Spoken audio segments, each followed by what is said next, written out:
बच्चों, welcome to my channel Verma study 2020 बुकलाना। मैं यूपी बोर्ड के छात्रों के लिए इकोनॉमिक सब्जेक्ट को हिंदी मीडियम से मैं फुल कोर्स कराऊंगा।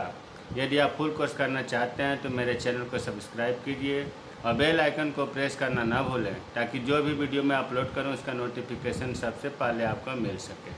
माइक्रो इकोनॉमिक्स में अर्थात व्यष्टि अर्थशास्त्र में लेसन या चैप्टर 4 चल रहा है, पूर्ण प्रतिस्पर्धा की स्थिति में फर्म का सिद्धांत।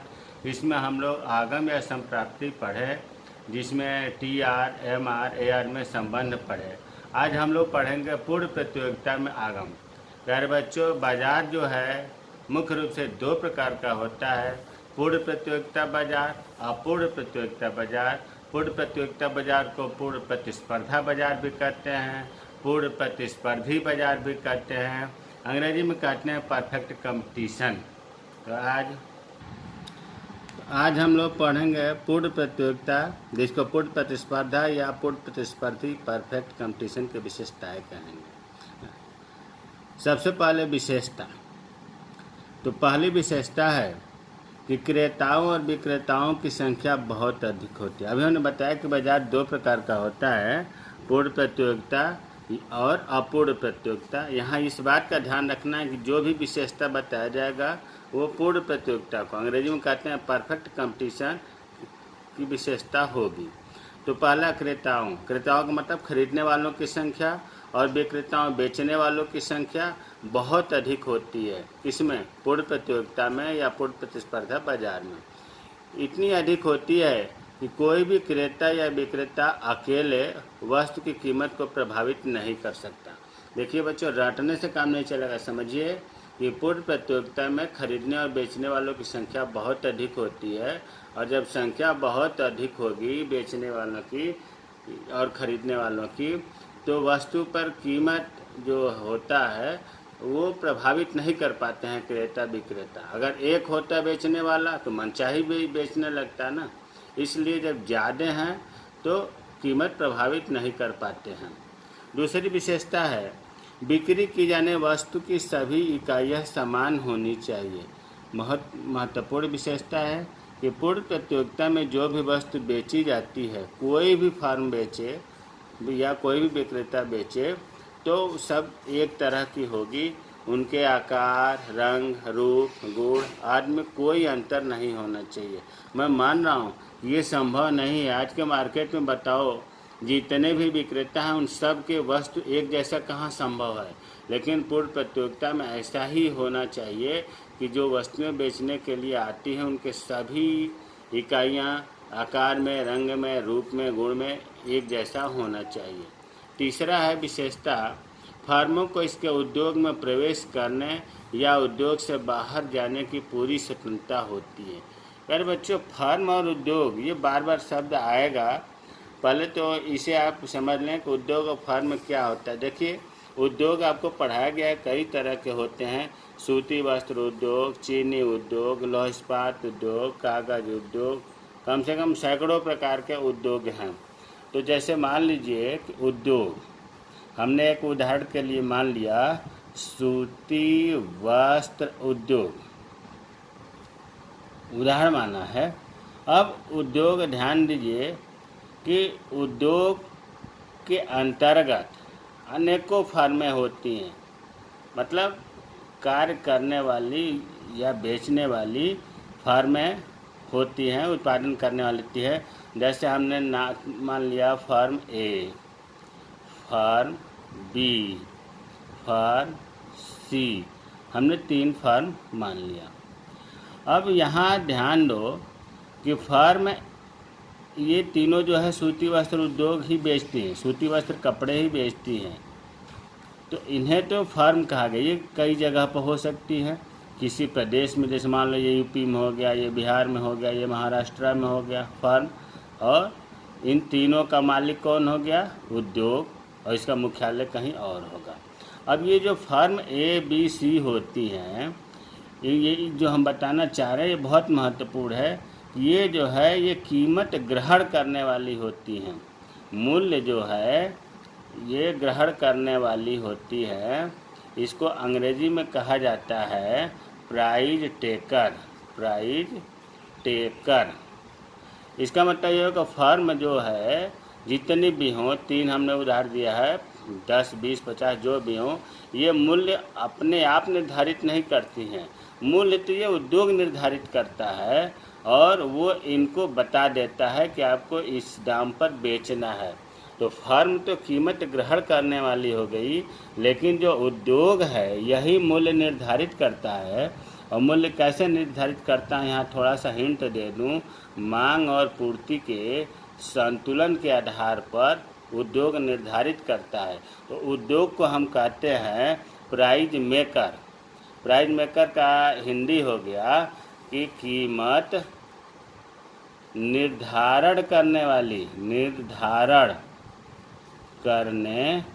वाली प्राइज मेकर। ये प्राइज टेकर है, ये प्राइज मेकर है। तो अब आप समझ गए होंगे कि उद्योग और फर्म में क्या अंतर है। उद्योग जो है कीमत निर्धारण करने वाली होती है, जिसको हम कहते हैं प्राइज मेकर, और फर्म कीमत ग्रहण करने वाली होती है, जिनको कहता है प्राइज टेकर। और ये कीमत निर्धारित नहीं करते हैं, ये बल्कि ग्रहण करते हैं, स्वीकार करती हैं। ये आपको समझ में आ गया होगा। और ये ग्रहण करने वाली होती हैं, इसी वजह से पूर्ण प्रतियोगिता में, ये पूर्ण प्रतियोगिता हम लोग पढ़ रहे हैं, पूर्ण प्रतियोगिता में जो है AR बराबर MR बराबर P होता है। तो अब उद्योग और फर्म में आपको क्लियर हो गया होगा।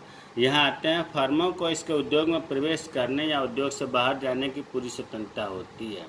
मतलब पूर्ण प्रतियोगिता बाजार में ऐसा कोई पाबंद नहीं होता है कि फर्म उद्योग में, जैसे ये फर्म है, इस उद्योग में कभी भी आ सकती हैं, कभी भी इस उद्योग से बाहर हो सकती है, स्वतंत्रता होती है। अच्छा, ये इतनी संख्या में ज़्यादा होती हैं कि अगर ये फर्म बाहर हो भी जाए तो उद्योग पर कोई ज़्यादा प्रभाव नहीं पड़ता। क्यों? क्योंकि इस संख्या में फर्म ज़्यादा होती हैं, तो ये उत्पादन थोड़ा थोड़ा ही करती हैं, और तो उत्पादन जब ये जाएंगे तो थोड़ा सा ही उत्पादन प्रभावित होगा। इसलिए फर्मों को उद्योग से बाहर जाने आने की स्वतंत्रता होती है, और इनका बाहर जाने से या आने से कोई ज़्यादा फर्क नहीं पड़ता है उद्योगों पर। चौथा है, क्रेताओं तथा विक्रेताओं को बाजार का पूर्ण ज्ञान होना चाहिए।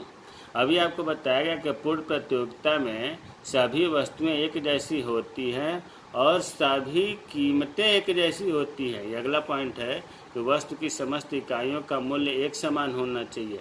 अगर मान लीजिए पूरे मार्केट में आलू बिक रहा है तो सभी आलू एक तरह का होगा, और सभी विक्रेता अगर 50-100 जितने भी होंगे सब एक ही रेट में बेचेंगे। तो होता क्या है कि क्रेता को पता तो होना चाहिए ना, बाज़ार के बारे में पूरी जानकारी होनी चाहिए कि आलू कितने रुपए किलो बिक रहा है, और विक्रेता को भी पता होना चाहिए कि बाज़ार में क्या बिक रहा है। क्रेता अधिक दाम पर खरीद नहीं सकता, विक्रेता अधिक दाम पर बेच नहीं सकता। इसलिए पूर्ण प्रतियोगिता में बाज़ार का पूर्ण ज्ञान होना चाहिए। वस्तु की समस्त इकाइयों का मूल्य एक समान होना चाहिए। पूर्ण प्रतियोगिता में वस्तुएं एक तरह की हैं, सभी वस्तुओं का कीमत एक तरह का होना जरूरी है। छठा है, उत्पादन के साधन पूर्णतः गतिशील होते हैं। वे एक उत्पादक को छोड़कर दूसरे उत्पादक के पास कार्य के लिए जा सकते हैं। मतलब जो उत्पादन का, जैसे श्रमिक है, एक उत्पादन किसी फर्म में काम कर रहा है, उसे छोड़ करके वो दूसरे फर्म में दूसरे उत्पादन करने वाले के पास जा सकता है। आने जाने की स्वतंत्रता होती है, अर्थात साधन पूर्णतः गतिशील होते हैं। अगली विशेषता जो अभी हमने बताया कि फर्म कीमत ग्रहण करने वाली प्राइस टेकर होती हैं, कीमत निर्धारण करने वाली नहीं होती हैं। कीमत निर्धारण करने वाली उद्योग, वो मांग और पूर्ति के निर्धारण से कीमत निश्चित कर देता है और उसी का पालन फर्में करती हैं। ये जो है आपको 7-8 पॉइंट बताया गया पूर्ण प्रतियोगिता की विशेषता, बहुत महत्वपूर्ण है। अब हेडिंग है पूर्ण प्रतियोगिता के अंतर्गत आगम वक्र। देखिए आगम वक्र जो है 3 प्रकार का बताया गया है। कुल आगम, टोटल रेवेन्यू, औसत आगम, एवरेज रेवेन्यू, सीमांत आगम, मार्जिनल रेवेन्यू। अब एक उदाहरण समझते हैं कि पूर्ण प्रतियोगिता के अंतर्गत इन आगम वक्रों का क्या स्थिति है।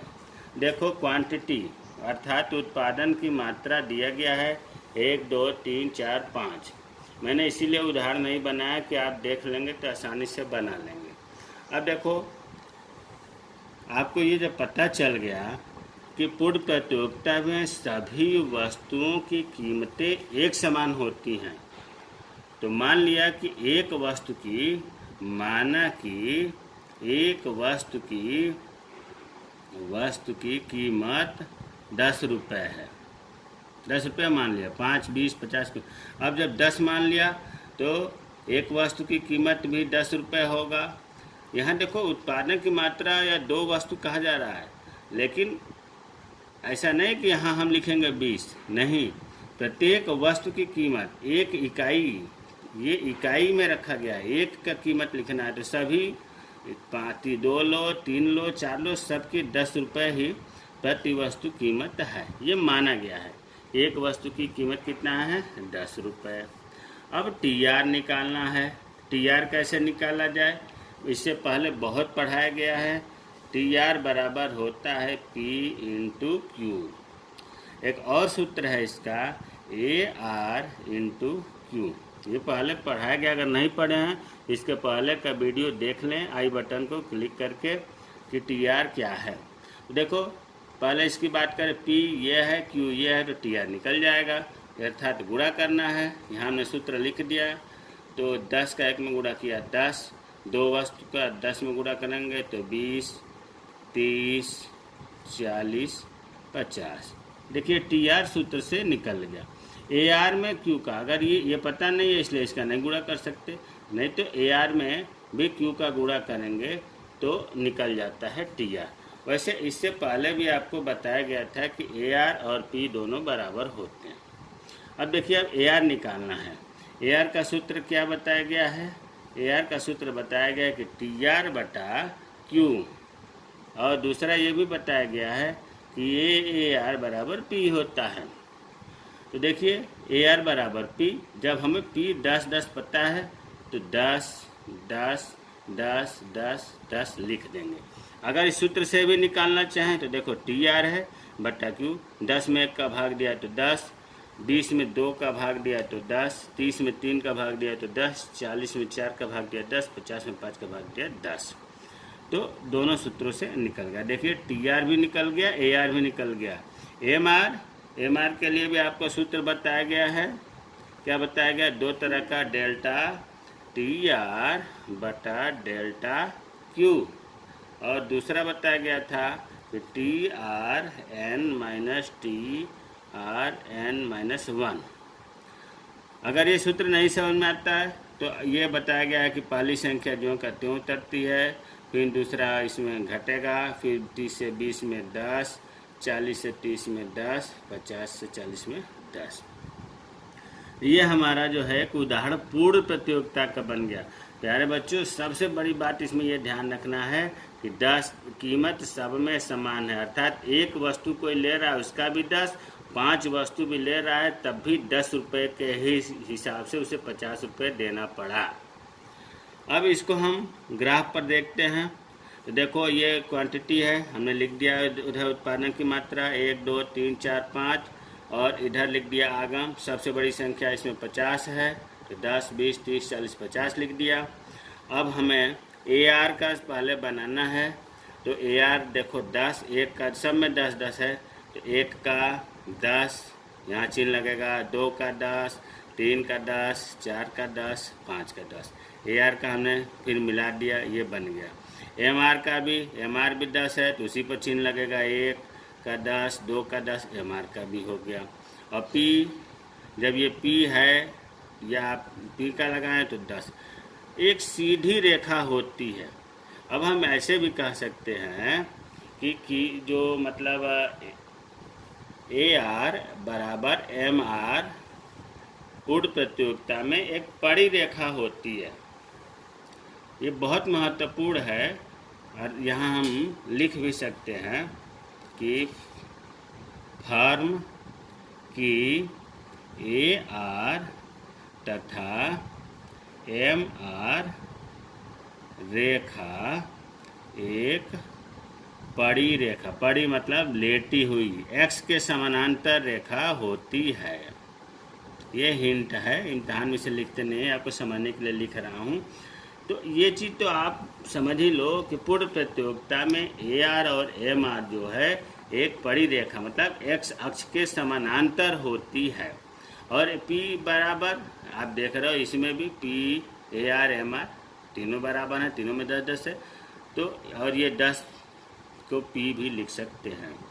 तो आप यहाँ औसत आय और सीमांत आय देख लिए कि पूर्ण प्रतियोगिता में एक्स अक्ष के समानांतर होती है, या पड़ी रेखा होती है, या लेटी हुई रेखा होती है कहते हैं।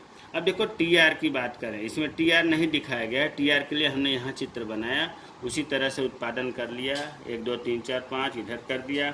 अब देखो TR 1 पर 10 पर चिन्ह लगाया, 2 पर 20, 3 पर 30, 40 मिलाएंगे, एकदम सीधी रेखा मतलब जीरो से उठती हुई रेखा TR जा रही है, जिसको हम कुल आगम भी कहते हैं। तो क्या निष्कर्ष निकला कि पूर्ण प्रतियोगिता में TR उठती हुई रेखा होती है, जबकि AR MR लेटी हुई रेखा होती है। तो प्यारे बच्चों, हमें पूरा विश्वास है कि पूर्ण प्रतियोगिता की विशेषता और पूर्ण प्रतियोगिता में TR की स्थिति, AR और MR की स्थिति समझ में आ गया होगा। एक उदाहरण की सहायता से हम किस प्रकार बनाएंगे, अगर कोई चीज़ नहीं समझ में आया है तो आप कमेंट बॉक्स में कमेंट लिखें। जय हिंद, जय भारत।